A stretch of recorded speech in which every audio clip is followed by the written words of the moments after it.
Hello, everybody. This is Dr. Carmen Bryant, and this is Car Chronicles. All right, let's talk about some things. So, most of the time when we're talking about somebody that has NPD or narcissistic personality disorder, we're usually talking about them from the perspective of a romantic relationship.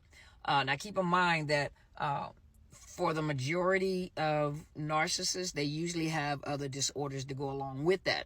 Now, when we start talking about narcissists, there are some that are malignant. Now, all narcissists are malignant, have malignancy, but when I say malignant, we're normally referring to one that also has antisocial personality disorder. Clusters, being that it's from the cluster B group, meaning that there's clusters of other symptoms from the other disorders within that cluster. They kind of bleed over, they bleed into each other. But now you're talking about someone that may also have, a high level of psychopathy, psychopaths, sociopaths, those type. And we usually look at it from the perspective of personal relationships, like romantic relationships. But some of you are experiencing it from people that are in position of leadership. Looking at people that are in position of power in your life, over your financial affairs, over, your job, your businesses, things like that. Even within the court systems, So you're looking at someone and you have to remember the nature. You have to remember, as I talked about in another video, the three main things: manipulation, domination, control. And in videos in the past years, I've also said that when you cause a narcissistic injury, and a narcissistic injury can be created or can be, they can have a narcissistic injury when you hold them accountable, when they have to not just be accountable, when they have to pay the price of the consequence, there are consequences to their actions. And anytime there's consequences to their action or you hold them accountable, a narcissist never forgets. Don't ever think that a narcissist is going to forget. A narcissist never forgets. And when they get into positions of power, a position of authority, that's why when we were in the military, a lot of times people that have had things happen to them in general, everybody has to pay. And so when they get into a position of leadership, their whole thing is always to retaliate against anybody that may remind them of who, or the people that, or the group of people, or it'd be just one representative of a group of people. It could be women, it could be men, it could be black, it could be white, it doesn't matter. It could be a wife, could be a husband, it doesn't matter.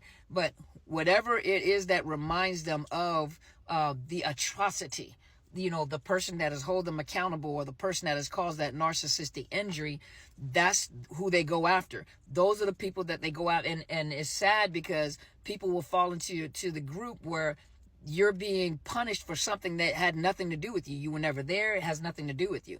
But you have to remember the nature. You have to remember that a narcissist is all about themselves. They will love bomb you. They will love bomb you, and not just love bomb you, they will love bomb groups of people by promising things. Because remember in the other video, I said they look for the weaknesses, but they look for what it is that you want, or what it is, what your weakness is, or what it is that the people are asking for. And they love bomb by promising or making empty promises, that future faking. They promise things that they know that they're not going to deliver because they've already shown you who they are. Just like Maya Angelou said. She said that when they show you who they are the first time, believe them. When a narcissist says they're going to do something, even if they can't fulfill their promise, they'll do everything that they possibly can to try to make sure they fulfill a promise, a threat. And they use things like fear. That's the biggest thing. Fear, confusion, chaos, threats. Even if it means bodily injuries, taking away your livelihood, taking away your children, breaking apart your family, messing with your reputation, those type of things. They'll do anything to try to get back at you or get back at people any way that they possibly can. And you have to believe that when they make a threat, they will do everything they can to follow through on that threat. Now, whether they achieve it or not, that's not the question. But whether they pursue it or not, they will. And they will make life hell for anybody that stands in their path or speaks up against them or doesn't follow their order, because they see themselves as incorruptible. They see themselves as better than everybody else. They see themselves as, what do I get out of it? What can I get out of it? Because it's all about me, and it's all about how I can achieve, and what do you have that I want? And the sad part about it is that narcissists don't have friends. Narcissists have flying monkeys. Flying monkeys, most of them have the same mindset. When I say mindset, greed, or they figure out, what can I get from the narcissist? What can the narcissist give me? That's why they've elevated them in certain positions. They elevate them in certain positions as almost gods in their heart. You know, this is the person that I bow my knee to. This is the person that I will give them anything that they want, because they have something that I want too. So a narcissist is not the only one seeking something from people. Flying monkeys also seek something from the narcissist. And the narcissist will always promise to deliver, and they breadcrumb. They give them just enough to make them keep on following. They give them just enough, maybe some power, maybe some money, maybe some recognition, maybe some fame. You know, they breadcrumb them just enough to keep them following. Isn't that what the street pharmacists do? They give you just enough to breadcrumb you, to get you addicted or to get you hooked, to make you keep coming back. I'll give you just enough to make you feel good about yourself. I'll give you just enough to make you feel valuable, and then I'll pull it back. You know, we talk about it in personal relationships. We talk about it in romantic relationships, where you're being love bombed and you're idealized. And then you'll notice that slowly, even during that idealization stage, even in that love bombing stage, there is this sense of devaluation.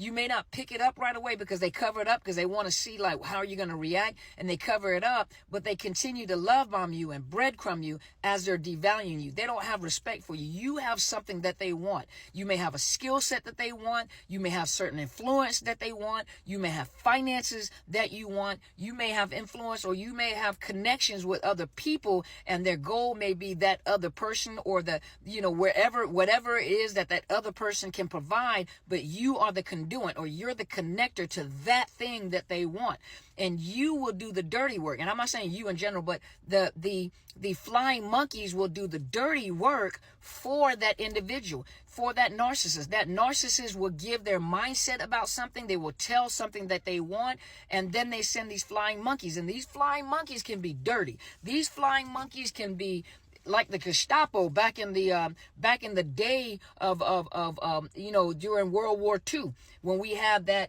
little broom mustache man out there.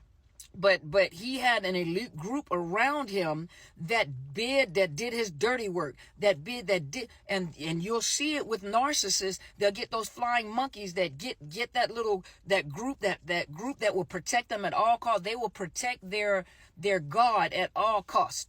They'll protect that individual at all costs. Number one, because they also operate out of fear, because they're not quite sure what that narcissist will do to them, if they don't comply.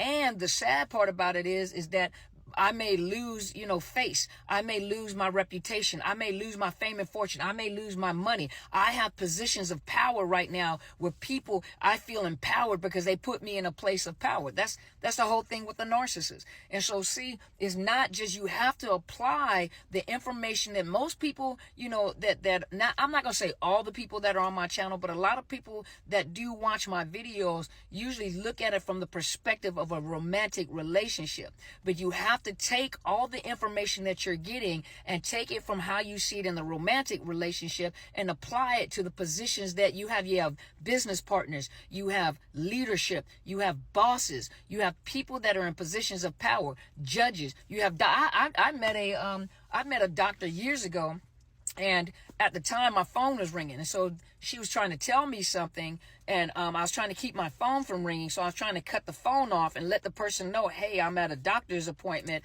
I'll call you back so that I can look up, and my apologies. But she looked at me, and I'm not saying she was a narcissist, but when you start doing things like that, I start to key in on you. And she was like, do you see me talking? That is so rude. Do you not see me talking? You need to turn your phone off. And I'm thinking to myself, I remember being grown, like not just grown, but grown of all grown-tivity. I apologize, my video cut off, but The main thing that I'm trying to say is that you have to take the information that is given to you and you have to apply it not just to romantic relationship, but to the people around you, people in positions of power. How can they? The fear is the biggest thing. You have to break fear. You have to know what they can and cannot do.